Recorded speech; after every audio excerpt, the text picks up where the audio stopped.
Afternoon, our camera spotted a rollover crash just feet from an elementary school. Jacqueline Fernandez is tracking new developments for us at the Alert Center. Jacqueline?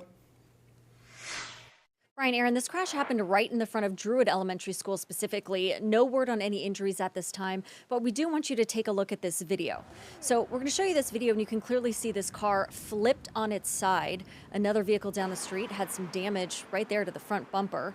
Now, we don't know what caused the crash right now as police are still investigating what led to this crash tonight. But we will first alert you to the latest details as soon as we receive them. Until then, though, I'll toss it back to you in the studio. Brian, Aaron. Jacqueline, thanks.